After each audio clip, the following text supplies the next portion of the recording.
y una variación del gasto autónomo y un incremento del gasto de gobierno, un incremento de la oferta monetaria, una combinación de ambos y un incremento de las exportaciones. Bien. Ahora, el origen aquí habíamos quedado.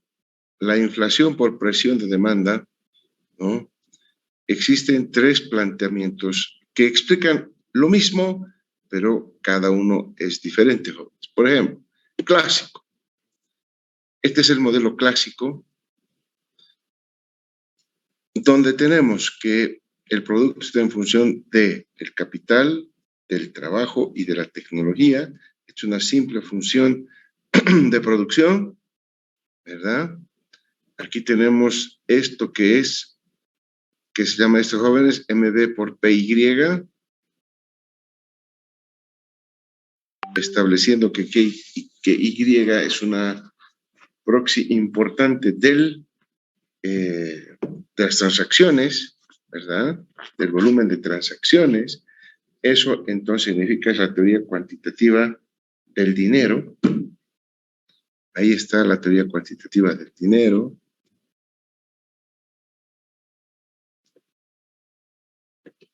Entonces, jóvenes,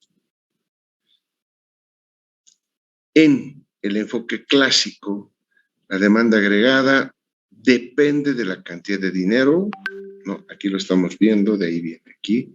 El producto es una función de lo que va a ocurrir con la masa monetaria cuando despegamos de esto Y, ¿no? De la demanda del producto. Aquí vemos claramente que de manera directa funciona en función de la cantidad de dinero, la masa monetaria, en función de la velocidad e inversamente del nivel de precios, ¿no? De ahí sale despejando este Y para este otro lado. Entonces, al aumentar la cantidad de dinero, las personas tienen un exceso de liquidez, que por lo tanto, dice esta teoría, les motiva a adelantar transacciones. ¿Para qué? Para desprenderse de esos excedentes de liquidez que se da en la economía, entonces aumentando de esta manera la demanda por bienes y servicios. Y entonces, aumenta la demanda, jóvenes. Pero como la economía está en pleno empleo, los jóvenes, ¿no? Que ese es el supuesto clásico, entonces el sector productivo no va a estar en condiciones de responder a este estímulo de una mayor demanda con mayor producción, porque está produciendo al tope de su producción, el pleno empleo. Por lo tanto, el exceso de la demanda lo único que hace es incremento de precios. ¿Está claro, jóvenes? Ahí se ve, ¿no? La teoría de que, claro, cuando se aumenta la demanda de una economía, eso viene de la mano, ¿no? Como estamos en pleno empleo, de básicamente un incremento en el nivel de precios, y ahí está una de las causas de la inflación, ¿no? Es la presión de demanda. Esto se ve aquí en este gráfico. Tenemos los precios, el producto. Aquí tenemos la oferta agregada, que, claro, es rígida en I sub 0 porque este es el pleno empleo, ¿no? Este es el pleno empleo, no hay más. Esta es una curva de demanda agregada, y cuando por alguna razón se inyecta más recursos en la economía, más plata, más dinero, aumenta la demanda agregada, ¿no? Dado que el Producto Interno Bruto es fijo porque estamos, se supone, en pleno empleo, entonces lo único que vamos a hacer es que los precios van a subir de este nivel a este otro nivel, por desplazamientos de la curva de demanda agregada que está reflejando este equilibrio. ¿Está claro, jóvenes? Ahí se ve que la causante es el incremento de la demanda, la que genera, ¿no?, el incremento de precios. Ahora, la explicación keynesiana, ¿no? ¿Qué dice el viejo Keynes en esto? ¿No? El viejo Keynes, obviamente que desarrolló todo su cuerpo teórico, como ustedes han debido ver en algún curso, ya sea de historia del pensamiento económico, como macroeconomía quizás, donde para demostrar que las economías se encuentran básicamente produciendo por debajo del nivel del máximo potencial. Lo que hace Keynes, en realidad, es claramente evidenciar el hecho de que la economía no está pues en pleno empleo, ¿no? Como no está en pleno empleo la economía, hay margen para que se produzca un incremento en la producción cada vez que hay un incremento en la demanda. Eso es básicamente lo que plantea el modelo keynesiano. Entonces, jóvenes, ¿no? Uno de los elementos centrales de la explicación keynesiana es pues que los mercados no se ajustan automáticamente, es decir, no hay la eficiencia del mercado y por lo tanto, como no se ajustan automáticamente como los neoclásicos, como Walras, Pareto, no todos los neoclásicos lo decían, entonces, ¿no? Como estos mercados no se ajustan automáticamente, los factores productivos están desempleados, ¿no? Y la producción a la que el país está alcanzando no ha alcanzado al máximo potencial, ¿no? Porque sencillamente los factores de producción no están 100% empleados. Entonces, para impulsar la economía, dice Keynes, hacia su nivel máximo potencial, el pleno empleo, esto exige una constante reactivación de la demanda que tiene una economía. Ese es el pensamiento keynesiano. Pero aquí viene el problema, dice Keynes. En la medida en que la economía avanza hacia sus máximos niveles, estamos produciendo, no se olviden, partiendo de que no estamos produciendo al 100% y de que en la medida que nos acercamos al pleno empleo, ¿no? Existe una presión alcista sobre la estructura de costos del sector productivo. Cada vez cuesta más producir en la medida en que se van acercando a los niveles óptimos o de pleno empleo de la economía. Por lo tanto, los agentes productores lo que hacen es transfieren ese incremento de costos a los precios para que pague ¿quién, jóvenes? El consumidor, jóvenes, ¿verdad? El consumidor. Bien, entonces, con el crecimiento de la producción y el empleo, se presiona en la economía, dice Keynes, dos costos. Primero, aumenta el empleo, porque si vamos a producir más, vamos a tener que emplear más, ¿cierto, jóvenes? Más mano de obra se necesita. Entonces, como hay una demanda de trabajadores, porque los empresarios quieren tener más trabajadores, entonces, paradójicamente, esta posición de tratar de conseguir cada vez más obreros hace que el sindicato, ¿no? Hace que el poder de negociación de los trabajadores por sus incrementos salariales sea más alto, ¿cierto, jóvenes? ¿No? El empresario ya va a poder ponerse en el lugar del ministro, etcétera, y van a poder discutir estos temas de negociación salarial, tomando en cuenta que cada vez hay mayor demanda de trabajo asalariado y están en mejores condiciones negociadoras los trabajadores, ¿no? El otro efecto que tiene, y por lo tanto aumenta el empleo, aumenta los costos de mantener a la gente y por lo tanto aumenta el costo. Y ahí estamos viendo que uno de los problemas de la inflación tiene que ver por el aumento de costos. Lo otro, los recursos productivos no tienen sustituibilidad perfecta, es decir, el hecho de que se vayan aumentando cada vez más trabajadores en la fábrica no quiere decir que tengamos proporcionalmente la misma cantidad de incremento en la producción, ¿cierto, jóvenes? Hay rendimientos decrecientes. Entonces,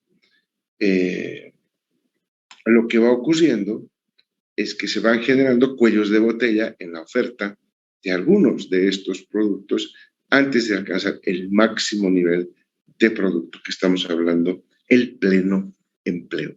En la medida que se va llegando al pleno empleo, entonces ahí hay algunos costos que se van a incorporar y esos costos se transfieren hacia los demandantes con precios más altos. Entonces, desde el punto de vista matemático, si esta es la función de oferta agregada y si habría solamente un único factor del corto plazo, entonces tendríamos esta ecuación, ¿no?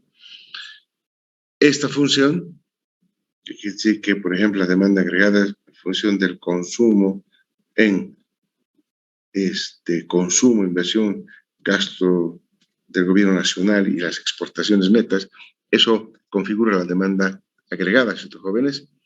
Por lo tanto, la oferta se acomoda a las condiciones de demanda variando de los niveles de empleo y los cambios en los precios. Ayudan a que la demanda se ajuste en algún grado.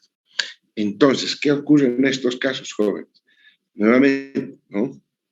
Hay un incremento en la demanda y ese incremento en la demanda jala, presiona sobre los otros precios, haciendo, por lo tanto, las veces de presión de demanda para que suban los precios, para que haya inflación en la economía. Por tanto, el nivel de producto está determinado por las condiciones de demanda. Ese es el enfoque que inicia. Si bien las expansiones de demanda presionan los precios, estas expansiones no se originan por aumento por la cantidad de dinero. Aquí se rompe el concepto de que la teoría cuantitativa del dinero explica de mejor manera el tema del incremento de la cantidad de dinero en una economía, ¿no? Sino que básicamente son lo que la demanda presiona, eso se valida en los precios, en los mercados. Eso es. Aquí tenemos, ¿no?, una función de producción que tiene tres componentes: capital, trabajo y asalariado, que están por encima, ¿no?, por encima de los productos, el Producto Interno Bruto, que se inicia este proceso. Miren cómo va subiendo y luego se encuentra con su pleno empleo. Y aquí entonces, miren ustedes, el producto en este cuadrante, metido aquí precios, nivel de producto, tenemos aquí la producción, que es en función de la combinación del capital, del trabajo y de la tecnología, ¿no? Son los factores que determinan el comportamiento de esta curva productiva por acá, pero tenemos este traslado, esta transferencia. Empezamos acá, la demanda agregada, vemos lo que está pasando. Lo que está pasando ya es que el desplazamiento de la curva de demanda, ¿no?, ya está generando nuevos puntos de aglutinamiento para poder determinar el nuevo punto de equilibrio. Bien, entonces, aquí tenemos la explicación keynesiana. El planteamiento keynesiano, por tanto, la inflación es el costo de la expansión de la actividad productiva y la generación de empleo. Miren ustedes que en la medida en que hay un incremento de demanda, por supuesto, de este nivel de producto, vamos a tener este otro nivel de producto. Aumentó la producción. Aquí decimos, por eso, es la expansión de la actividad productiva, ¿no?, y la generación de empleo. La inflación es, por lo tanto, el costo de la expansión de la actividad productiva y la generación de empleo. Esta versión fue soportada, fue basada, si ustedes quieren, en la vieja curva de Phillips, ¿no? Aquí tenemos, este es el planteamiento de Keynes sobre este tema. Pero, como habíamos dicho, también existe la explicación clásica, la explicación monetarista, que es la que acabamos de abordar, y ahora viene otra explicación de la presión de costos, que tiene que ver la explicación monetarista, ¿no? ¿Cómo lo veían los monetaristas este enfoque que voy a presentar? Y esto dice así. Primero, los monetaristas argumentaban que la mecánica de la curva de Phillips está montada sobre un supuesto equivocado, dicen ellos. Primero, que los trabajadores padecían de ilusión monetaria, es decir, el tema de los precios no es tomado en cuenta, del nivel de precios. Y terminaban aceptando aumentos salariales efímeros que eran neutralizados por el consiguiente, por el alza consiguiente de precios. ¿Está bien, jóvenes? Entonces, no hay ilusión monetaria, primera característica. Se aumentan los salarios de todas maneras, ¿no? Que van a ser este incremento de aumentos salariales neutralizados por nuevamente la aparición de la inflación, el alza de precios, y de pronto entonces todo lo que se está tratando de hacer, y asumiendo que hay los agentes económicos no padecen de ilusión monetaria, vale decir que están pisando tierra, están viendo cosas objetivas para poder determinarse en el tiempo, ¿no? Estos aumentos salariales son neutralizados por el alza de este indicador de precios, ¿no? Por este indicador de precios. Entonces, ¿cómo explican ellos que se da el proceso en el monetarismo? Bueno, primero que se formula la curva de Phillips, que habíamos visto anteriormente para los keynesianos, incorporan esto que va a ser trascendental para las personas, los agentes racionales, porque se aparecen las expectativas inflacionarias con curva de Phillips, si ustedes quieren, la curva de Phillips con expectativas inflacionarias. Es decir, introducen en el país las expectativas adaptativas o extrapolativas que conocemos. Entonces, miren usted, si la inflación esperada, ¿no?, en el periodo actual es menos la inflación esperada en el periodo anterior, esto se puede escribir como un lambda, ¿no?, de la inflación T-1 menos la inflación del periodo T-2, T-1. Despejando esta, que es la variable intermedia, se tiene que la inflación, básicamente, ¿no?, un lambda del nivel de inflación del periodo anterior, menos este mismo lambda de la inflación esperada del periodo T-1, más la inflación esperada observada en el periodo T-1. Esta inflación es la esperada en el periodo T-1, esta inflación es la observada para el periodo -1, ¿no? Entonces, esto, reordenando como lo hacemos aquí, tiene esta función. La inflación esperada es igual a un lambda, una parte, este lambda que vemos acá, ¿no?, del periodo T-1 más 1 menos lambda de la inflación esperada, rezagada en un periodo. Según esta última ecuación, por lo tanto, las expectativas de inflación se forman en función a la inflación observada. Esta es la inflación observada en el periodo T-1, ¿no? Y entonces, 1 menos lambda por la tasa de inflación esperada -1 es, esta inflación esperada en el periodo -1 es muy diferente a la inflación observada en el periodo T-1, ¿no? Según esta última ecuación, por lo tanto, decimos aquí, las expectativas de inflación se forman en función de la inflación observada y esperada del periodo inmediatamente anterior. Y eso hace racionalidad, porque el mismo Keynes ya lo había planteado, ¿no?, de que los asalariados van a definir el aumento salarial fijándose cuánto fue el año pasado la inflación, que le va a servir para reponer el salario real. Entonces, tiene exactamente la misma lógica. Bien, otra teoría que tiene que ver con la inflación por empuje o presión de costos. Hasta aquí habíamos visto por jalón de demanda o tirón de demanda. Aquí estamos viendo otra teoría que explica la inflación que se da porque hay presión de costos que suben, empuje de costos, como quieran verlos ustedes, que requiere la economía de un municipio, del país, etcétera, que cualquier forma de presión que haya sobre los costos va a repercutir tarde o temprano en un incremento del nivel de precios y eso puede, por supuesto, plantear un escenario inflacionario. Entonces, lo que ocurre para empujar los costos puede deberse a varios hechos. Uno de ellos es el incremento exógeno de los salarios monetarios. Y de pronto, un empresario buenito, de los que no hay jóvenes, quiere favorecer a sus empleados y les incrementa, qué sé yo, 50% de su salario cada año. Entonces, suben los precios, ¿no? Suben los precios, porque los precios de qué?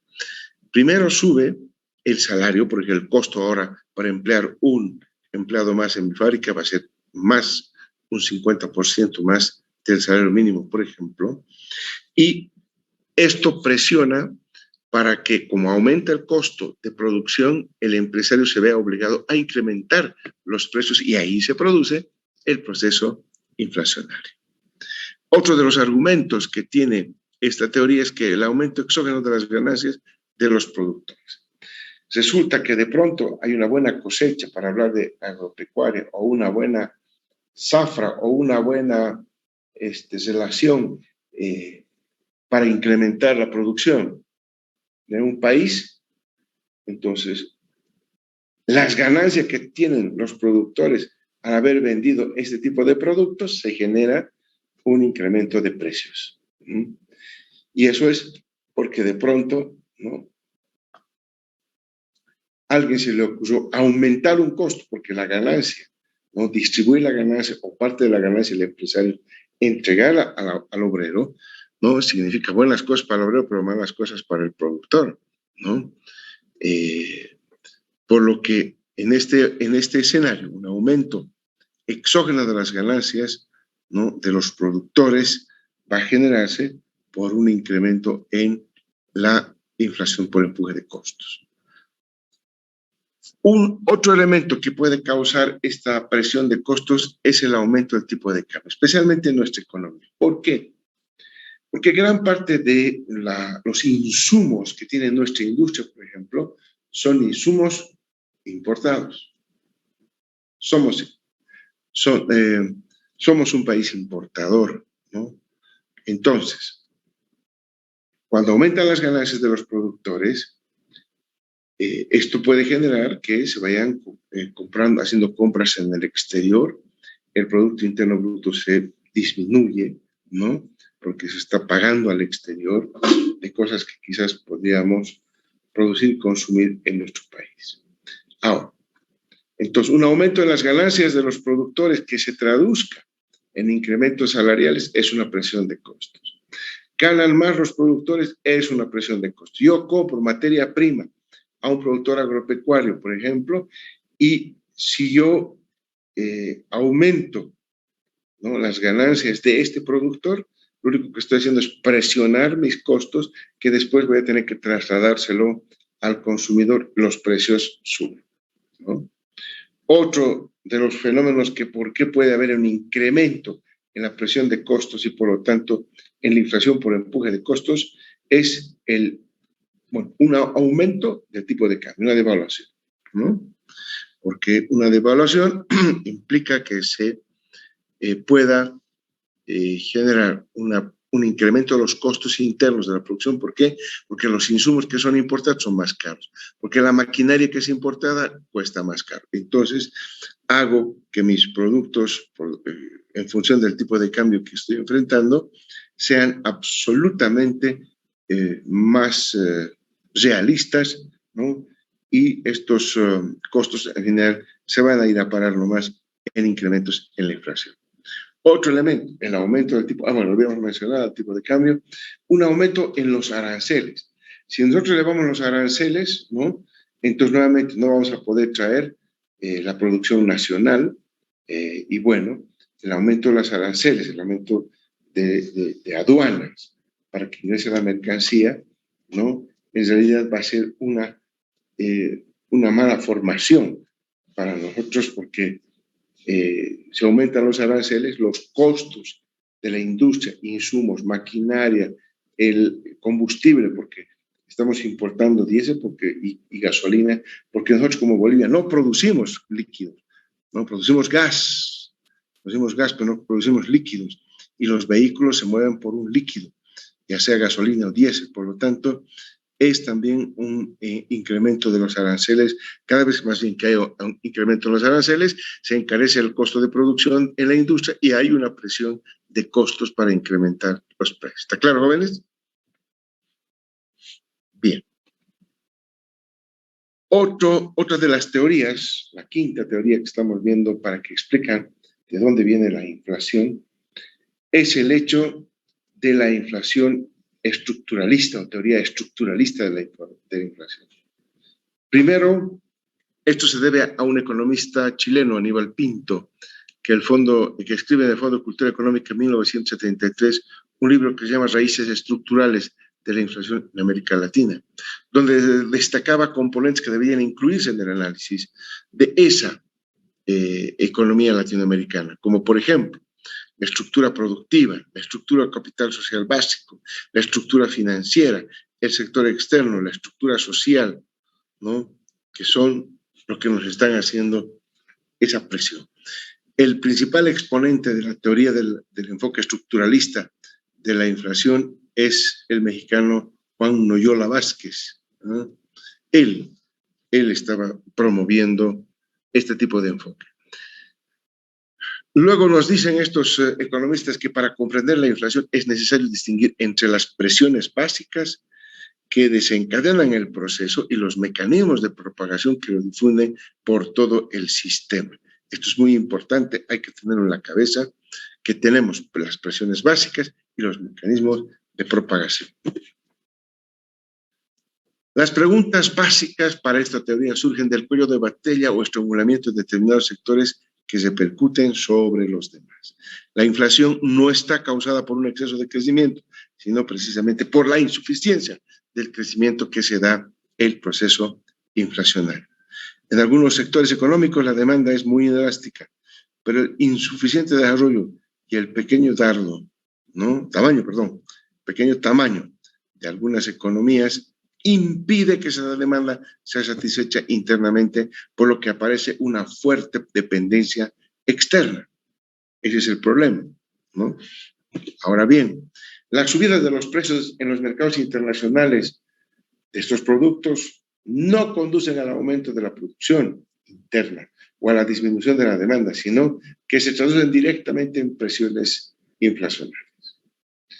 Otro tipo particular de estrangulamiento que se da en esta teoría es el estrangulamiento del sector agropecuario, debido a los desfasados sistemas de propiedad y de explotación de tierra que poseemos en la actualidad. En este caso, ¿no? El problema no está en la falta de elasticidad de la demanda, sino en la rigidez de la oferta. La producción agrícola es muy inelástica respecto a los niveles de precios. ¿Está bien, jóvenes? Bien, vamos avanzando entonces. El crecimiento de la población urbana en América Latina y el constante aumento de la demanda de productos alimenticios y agrícolas no se traduce, por tanto, en aumentos de producción, sino en aumentos de precios. Por eso se habla de una inflación estructural, ¿no? Porque proviene y denota, ¿no?, del problema que tienen en un país la estructura económica, ¿no? Y claramente, en función de que haya mayor demanda de productos alimenticios y agrícolas, suben los precios, ¿no? Se traduce en aumentos de producción, ¿no? Es decir, normalmente, producción agrícola, jóvenes, queremos más papa, hay demanda de papa, pero no es su época de siembra, no es su época para producirla, por lo tanto, entramos en un problema. Estructuralmente, una restricción en el problema agrícola de producción, ¿no?, nos está llevando a un proceso de inflación, porque cuando nosotros no producimos, hay una presión sobre la inflación porque importamos esa materia prima, importamos esos productos y esa importación afecta el bolsillo de las personas. ¿Está bien, jóvenes? Bien. En resumen, para los economistas estructuralistas, que es básicamente la vieja escuela de la CEPAL, ¿no?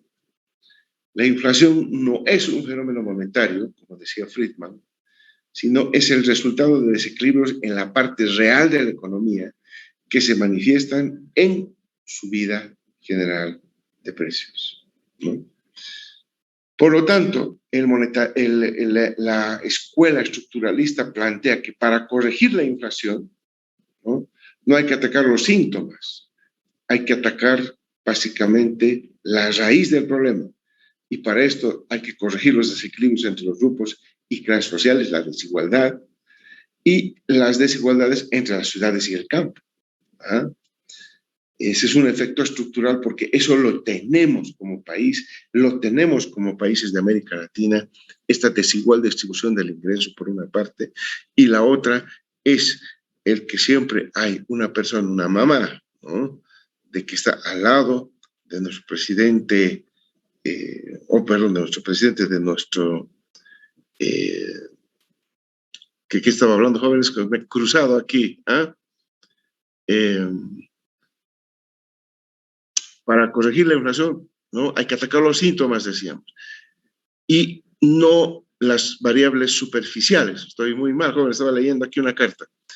Proponen, por lo tanto, que no hay que atacar los síntomas. Los síntomas es la subida de precios. Los síntomas es el aumento de la circulación de dinero. Por lo tanto, comparando con la teoría cuantitativa del dinero, que dice que es lo que presiona los precios, es la cantidad de dinero que circula, sino más bien, ¿no? Es el síntoma para los estructuralistas. El tema central es que hay que atacar la raíz de los problemas y esos son los desequilibrios que existen, las desigualdades que existen entre los grupos y clases sociales, entre las ciudades y el campo, jóvenes. Y por eso es que las políticas económicas, desde el punto de vista de la inflación estructuralista, primero hay que hacer igualdad, ¿no? En la economía. Hay que hacer una igualdad en la distribución del ingreso, jóvenes, por ejemplo. ¿Ah? Ahora entenderán por qué el modelo económico, social, comunitario, productivo apunta, jóvenes, a disminuir la brecha entre ricos y pobres. ¿Por qué es importante también disminuir la diferencia y las desigualdades que existen entre el campo y la ciudad? Porque si hay esas desigualdades que estamos apuntando aquí como un elemento estructural que tiene una economía y que además dura en el tiempo, jóvenes, no se va a poder combatir la presión inflacionaria desde el punto de vista del enfoque estructural. Porque lo otro, dicen, esta corriente, que nuevamente repito, son de la CEPAL. La CEPAL, jóvenes, donde está apuntando es a que la causa de toda la problemática de los países de América Latina, como su nombre lo indica, tiene raíces estructurales. Hay la pobreza, hay la diferencia tecnológica que tenemos con los países, hay muchas diferencias estructurales que son las que detonan, ¿no? La explosión de la inflación cuando hay un país, adicionalmente a esos elementos macroeconómicos estructurales que tiene una economía, tiene algo mucho peor todavía, que es la desigualdad. Por eso es que, jóvenes, hoy está de moda hablar de la desigualdad. Nosotros, por supuesto, el 2005 planteamos al país el modelo económico, social, comunitario, productivo, que tenía preceptos claramente que apuntaban a reducir la desigualdad, jóvenes. Y ahí el indicador que ustedes tienen que seguir para ver si un país es o no es desigual es el famoso coeficiente de Gini, ¿no? Y que, por tanto, para la próxima clase, jóvenes, tarea de investigación, ¿qué es el coeficiente de Gini? Gini, ¿no? G de gato y NI, latinas, las dos. El coeficiente de Gini. Es un coeficiente, ustedes van a ver cómo se calcula. Es muy importante que ustedes vean cómo se calcula este coeficiente, porque van a poder a través de ese coeficiente. Existen varias otras medidas para la desigualdad y por lo tanto para ver estructuralmente el problema de la inflación, pero lo cierto es, jóvenes, ¿no?, que uno de los temas centrales que los economistas tenemos que atacar es el problema de la desigualdad. El neoliberalismo, jóvenes, en lugar de atacar, ¿no?, la desigualdad que existe en los países, la ahonda aún más. Es más, el modelo neoliberal es un modelo que apunta a la concentración del ingreso en pocas manos. ¿Ah? Por construcción es un modelo concentrador del ingreso en pocas manos. Ese es el modelo neoliberal.